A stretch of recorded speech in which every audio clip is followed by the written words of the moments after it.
XRP cowboy. Hey, it's Billy. I guess I should've known by the way you parked your car sideways it wouldn't last. 'Cause you're the kind of person that believes in making out once, love 'em and leave 'em fast.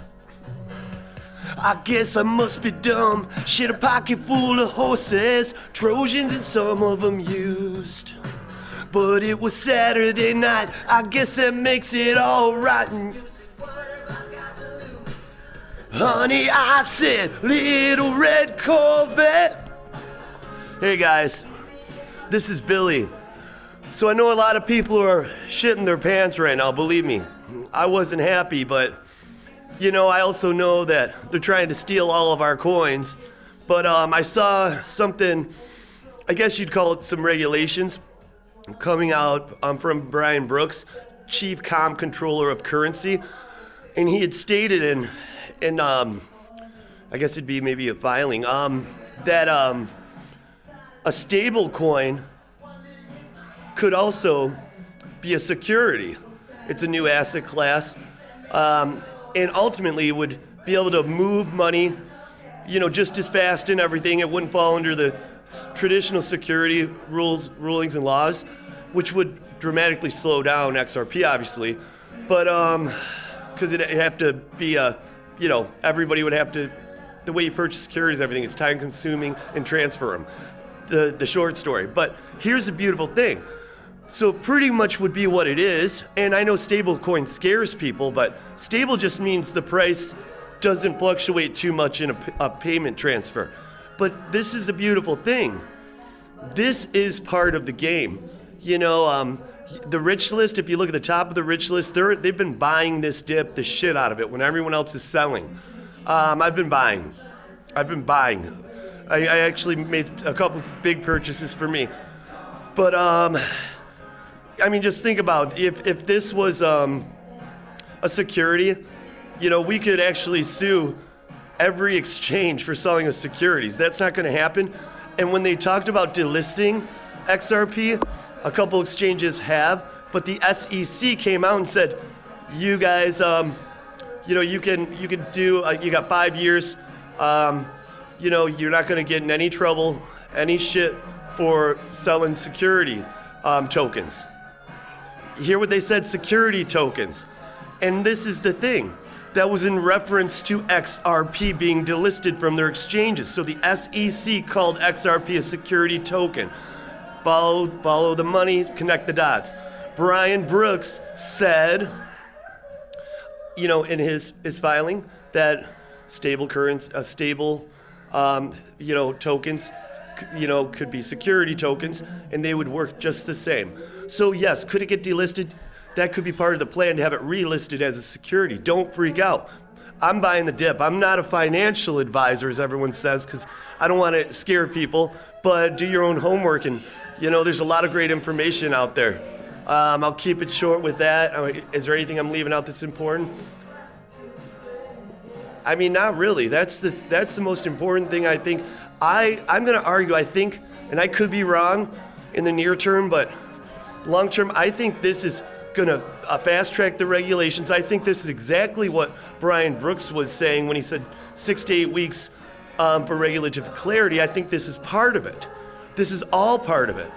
And whether you believe they're trying to shake us out of our money or not, the SEC's job is to protect investors, but kind of feels like it's institutional investors are protecting because, you notice how Bitcoin, ETH, and Litecoin haven't been affected, and that's the big holdings of the institutions. But I do think the big institutions know what's going on, and you really want to analyze it a little more.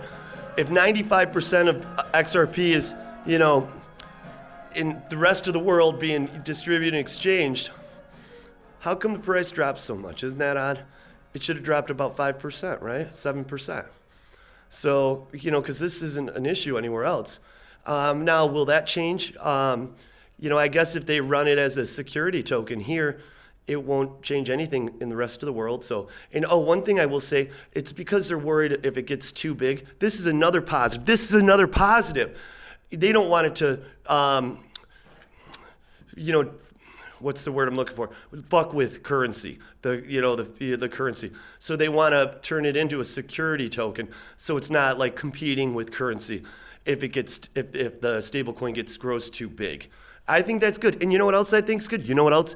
I've been saying for years that Brad was dumping on the market and shit like that in Ripple. And, because I saw a quarterly report where they said, oh, this is just a made up number. We sold 1 billion XRP in quarter one, but we bought it back at the end of quarter one and we bought back more. Well, if you looked at the price, they sold it a lot higher than they bought it back for. So I don't like that shit because they drove the price down, they bought it back cheaper. That is bullshit. That's what whales do. Now I get it. They need it to fund their projects and stuff. I understand that. But I'm happy that could come to an end. I know they're buying it back now. But it's funny. All this came out, with the SEC. We just heard about it the last couple days.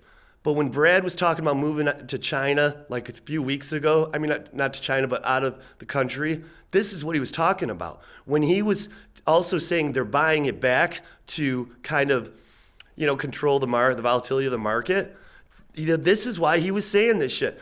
I thought it was weird, that information. He wasn't leaving just because of regulative clarity. Well, I guess he was. And there is this outside chance that, with all the meetings he's had with the ass clown, Clayton, and, sat with him, this could all be, if you're a theater guy, part of the big plan. They may be working together. Ultimately, this could have been something Clayton just had to do before he got out of office really quick for the regulations. But here's the thing, it's all planned, guys. It's all planned.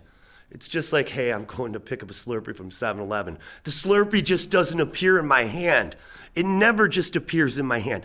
I planned it, and I got into my car, or got on my moped, or I got on my Harley, or I got in my wife's car, or I walked there, and I purchased this Slurpee with money, and they took my money, and then I have the Slurpee. See? I just proved it. Remember, you're beautiful. Remember my giveaway tomorrow. It's $150. Like, subscribe, and leave a comment, please. I need people to follow me. If you don't follow me, I'm gonna go on deaf ears, and I feel like I deserve to be heard.